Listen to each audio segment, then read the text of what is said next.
All right, let's talk about it. The one topic that has probably started more arguments in your house than almost anything else: screen time. We're going to break down why the old rules might be completely off and what the conversation should really be about. I mean, seriously, who isn't? You know the drill. How many hours have you been on that thing? Or it's time to get off your phone.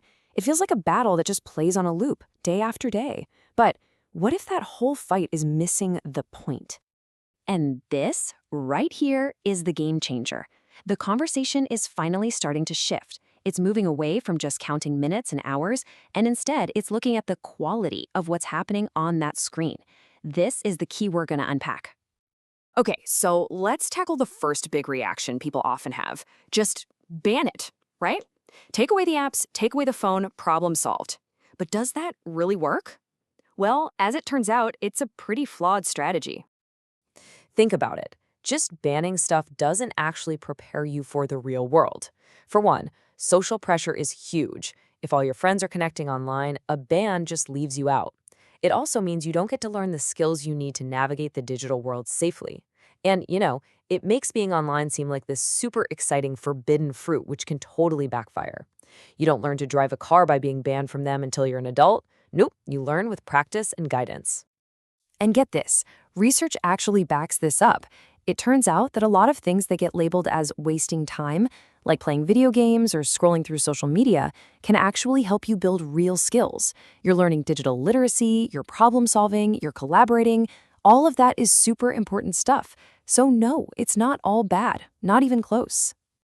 Okay, so if bans are out and not all screen time is a total waste, then what's the answer?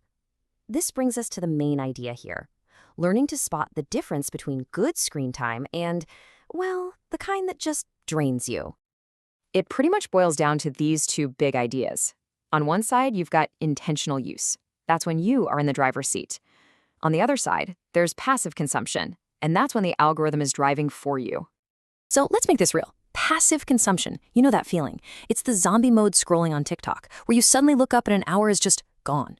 It's letting YouTube's autoplay just drag you from one video to the next.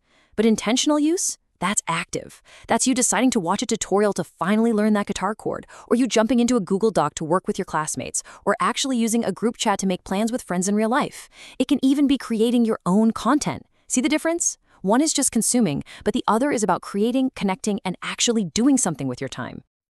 And we have to remember, it's not 100% your fault when you get sucked in. These apps are literally designed to keep you scrolling. Things like infinite scroll, autoplay, those constant notifications, they're all there to hook you. But just knowing they exist helps you spot them and take back control.